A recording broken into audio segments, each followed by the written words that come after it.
ang i-discuss ko naman today itungkol sa halimbawa irarank ko na lang yung tatlong madaming Pilipino na bansa dito sa Southeast Asia na napuntahan ko pa lang ha. So una ay i-rate ko yung madaming Pilipino at the same time Indian. Oo. Una, ang napansin ko sa Hong Kong nung nagpunta ako, napakadaming Pilipino. Left and right, may nag-Ilocano, may nag-Bibisaya, may nagtatagalog. So akala mo talaga wala ka doon sa Hong Kong. Akala mo nasa Pilipinas ka na, nasa Divisoria ka. Nung ako naman nagpunta sa Singapore, napansin ko, madami yung Pilipino. Makikita mo naman sa itsura, naririnig mo pag nagsasalita sila, pero hindi sila yung nakakalat. Most of them kasi, ang trabaho, nag-oopisina. Yung mga nakausap ko, nag-work sa fast food, nasa receptionist ng hotel. Yun yung mga nakausap ko nung nasa Singapore ako. Sa Hong Kong, ang nakausap ko, caregiver, domestic helper. Sa 100 siguro na nakausap ko, ayun, yun ang trabaho nila. Oo, majority domestic helper. Sa ano naman, sa Singapore, parang nasa services din, pero mga professional. Yung mga Pilipino na nag-work sa Singapore. Based sa nakakausap ko lang ha. Then, dito naman sa Malaysia, ang napansin ko, ilan lang ang Pilipino. At sa pag-stay ko, parang 5 lang yung nakausap ko na Pilipino. At nagtatrabaho, yung dalawa nagtatrabaho bilang receptionist sa hotel. Yung isang nasa information desk siya. Yung dalawa naman is sales lady. Wala akong nakausap na medyo domestic helper. Pero sabi nung nakausap kong 5, na iba-ibang profession, madami din daw domestic helper dito sa Malaysia. So, ayun. Ngayon, kaya sa tatlo na to na irarank ko, ang pinakamadaming Pilipino ay ang Hong Kong. At ganun din, napakadami ring mga Indiano. Kung gaano kadami ang Pilipino, mas ganun din kadami ang Indian sa Hong Kong. Then sa Singapore, minimal ang Indian sa Singapore. Tapos madami rin ang Pilipino. Yun nga lang kasi hindi sila pakalat-kalat. Oo. Itong mga sinasabi kong nakausap ko at sinasabi ko na mga residente talaga at nag-work doon. Hindi yung nagtuturista lang sa Hong Kong, nagtuturista sa Singapore o Malaysia. Hindi ha. Ito yung binabatay ko to sa yung mga naka-base na doon, yung nakatira na ng mga more than a year. So, ayun. Tapos, nasa Malaysia, isa sa na pansin ko nga, kukunti yung Pinoy. Pero yun nga, yung nakausap ko na nasa information desk, sabi niya, madami rin domestic helper dito sa Malaysia. Kaso nga lang daw, parang hindi katulad sa Hong Kong na very well-versed o may community talaga yung mga DH. So, ayun. So, para sa akin, ang number 1 pagdating sa karamihan ng mga Pilipino, kung gaano kadami ang Pilipino, ganun din kadami ang Indiano sa Hong Kong. Sa Malaysia, sa Singapore naman, madaming Pilipino, mas madaming Pilipino kaysa sa Indiano. Yun lang ang napansin ko kasi yung iba mukha lang siyang Indiano pero hindi sila mga Indian, mga Bangladeshi, mga ganon ang race nila. Tapos sa Malaysia naman, parang kukunti ang Pinoy pero madaming Indian. Madami silang Indian dito. Madaming Pinoy, kunting Pinoy, madami. So ngayon, irarang ko na siya pagdating sa dami ng alin ang mas madami, Indian o Pilipino. Sa Hong Kong, feeling ko mas marami ang Pilipino kaysa sa Indian. Sa Singapore, feeling ko mas marami rin ang Pilipino kaysa sa Indiano. Mga mukha lang Indiano yung mga tao doon, pero hindi pala sila mga Indiano, lalo na yung mga nasa yung mga nasa maintenance, ganon. Pag tinanong mo, mga Bangladeshi pala sila, iba ang lahi nila. Pero pag tinignan mo, parang Indian. Sa Malaysia naman, feeling ko mas madami ang Indian kaysa sa Pilipino. Ayun ang napansin ko. So, pagdating naman sa profession, ang mga Pilipino sa Hong Kong, mostly mga domestic helper. Tapos ang mga Indian naman doon, mostly, sila yung mga nag-ooperate ng mga hotel, yung mga maliliit na tindahan. Sa Singapore, mostly mga professional ang mga Pilipino na nag-work sa Singapore. Ang mga Indian naman, mostly, sila yung mga negosyante. Yung may-ari ng mga kainan. Tapos sa Malaysia naman, konti yung Pinoy at halo domestic at saka nasa services din ang trabaho ng mga Pilipino sa Malaysia. Then pagdating naman sa mga Indiano, madaming Indiano dito.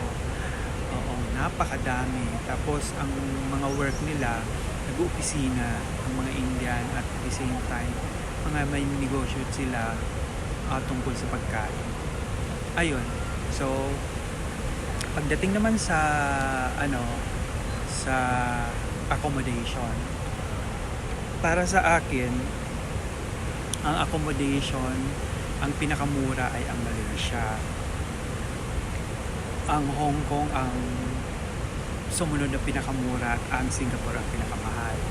Pagdating sa pagkain, ang Malaysia pa rin ang pinakamura, ang Hong Kong pangalawa sa pinakamura, at actually ang Hong Kong hindi mura, mahal din. Pero mas mahal ang Singapore. So pangatlo ang Singapore. Sa pagdating sa accommodation, sa food, pagdating sa transportation, lahat sila efficient. Pagdating sa transportation sa Hong Kong, sa Singapore, sa Malaysia, efficient at saka maganda ang kanilang transportation. Pagdating naman sa pamasahe, pinakamura ang Malaysia pagdating sa pamasahe. Pero hindi magkakalayo, ang kunti lang ang diferensya ng Hong Kong at Singapore pagdating sa pamasahe rin. So, ayun, pagdating sa accommodation, yun, nasabi ko na. Pagdating sa pamasahe at transportasyon, nasabi ko na rin. Pagdating naman sa pagkain, mura rin ang Malaysia. Ang Singapore napaka-pricey, ang Hong Kong din medyo pricey rin. So, pinakamura pa rin ang Malaysia. Pero sa Malaysia, sumakit ang tiyan ko. Nag-diarrhea talaga ako kasi kumain ako ng nasi lamig at ano pa ba yun? Dalawa yung in-order ko, yung may kata na isa. Talagang after an hour lang, nag-alboroto. At mind you, hindi ako kumain sa tabi-tabi o mga murahing restaurant. Kumain talaga ako sa fine dining yon. Kasi gusto kong matikman yung authentic. Kasi nga, parang adobo sa atin yun Kaya sabi ko, tikman ko itong nasi lamig. Ay nako, nag-diarrhea ako. Kaya yung vacation ko na yun, talagang laging nag-aalboroto, lagi akong nasa CR. Lagi akong may tissue dala. So, ayun. Pagdating sa pagkain, mura ang Malaysia. Medyo pricey ang Hong Kong. Pinaka-pricey ang Singapore. Pagdating naman sa mapapasyalan, ang panalo sa mapapasyalan, mas madaming mapapasyalan ang Hong Kong. Pagdating naman sa papasyalan, mas madami ang mapapasyalan sa Hong Kong. Kumbaga mas madaming attraction sila, tourist attraction. Sa Singapore, medyo parang Malaysia lang. Parang mas lamang lang ng konti ang Singapore sa Malaysia. Pero ang Malaysia, kukunti talaga ang mapupuntahan. Yun lang, Victoria's Tower, Cave, Genting Highland, mga ganyan lang. Wala kang mapupuntahan. At yung pupuntahan mo, dikit-dikit nandyan na din lang. Alam mo, Petronas Tower, KLCC Park, Ampang Park, Aquaria, something. Nandun lang parang isang place lang. Maglakad ka lang, maaano mo na. Akala mo lang malalayo kasi nasa MRT station, LRT station nakalagay. Pero pag nilakad mo, diretso, yun na nasa sagasaan mo. Ayun. So, ang napansin ko lang din sa tatlong bansa na to, lahat sila may Little India at saka may Chinatown. Sa Hong Kong, may Little India, may Chinatown. Sa Singapore, may Little India, may Chinatown. Sa Malaysia, may Little India, may Chinatown. So pare-pareha sila mayroon. Hindi ko kasi maisali sa sa list kong to yung Taiwan, Korea kasi iba kukunti ang mga Indian doon iba rin ang nila, kaya ito lang tatlo ang nababanggit ko kasi comparison kasi ito ng kung gaano kadami ang sino ang mas madaming mga Indian o mga Pilipino. So ayun, sinagasaan ko na rin yung iba pang aspeto. So pagdating naman sa culture, mas gusto ko ang culture ng Singapore kasi mas reserve siya. Ang ayaw ko ang culture ang Hong Kong. Ang Malaysia medyo ayaw ko rin kasi yung mga Malaysian, yung mga tao doon sa Malaysia, I don't know kung mga Malaysian sila or basta the people there parang iba ang dating sa akin, iba ang dating. So I don't know. So yung culture nila medyo off sa akin ang Hong Kong at Singapore at ang Malaysia. Ang Singapore gusto ko kasi reserve. Ayaw nila na maingay. Sa Hong Kong, Diyos ko, napakaingay lalo ng mga Pilipino. Sa Malaysia, kumakain ako sa food court sa Inyo Mall. Yung lalaking nag-work doon, tapos yung babae hindi sila nag-aaway, nagsisigaw, sumisigaw.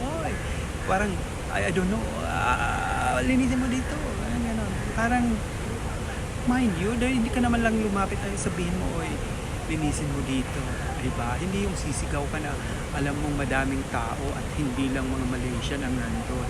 Okay lang kung lahat Malaysian ang nandun, may intindihan kasi baka yun ang culture ninyo. Nandun halo-halo, may mga puti, may mga ibang lahi ng Asia. So dapat they should also be cautious ng ganyan. Kung sila lang siguro okay lang, pero kung may ibang mga tao na hindi naman nila kalahi, may misinterpret sila kasi nga syempre baka culture na nila yun. Ayun. Tapos pagdating naman sa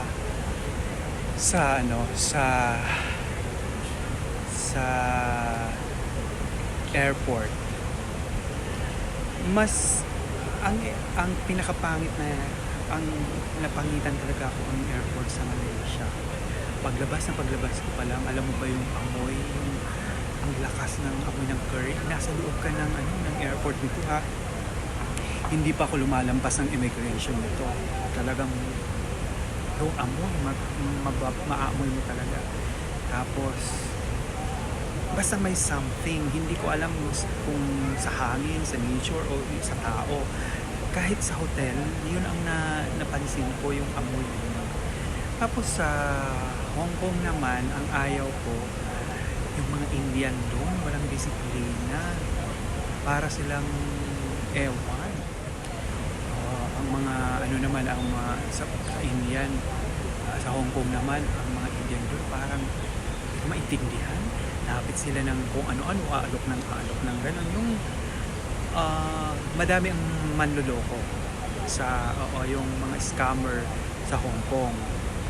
Sa Malaysia, madaming pickpocketer.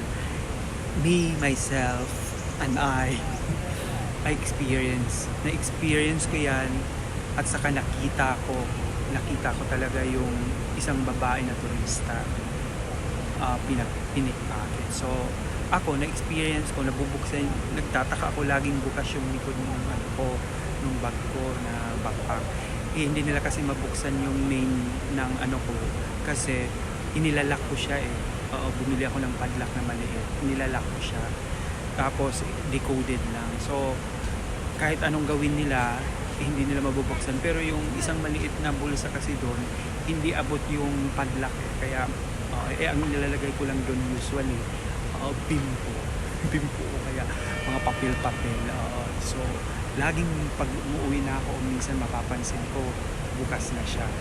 So one time nasa train ako, pag upo ko na pansin ko bukas kasi wala na yung tao nabawasan na yung iba, bukas siya. Tapos nakita ko naman sa may Chinatown, yung girl talagang na pickpocket na nawala yung wallet niya.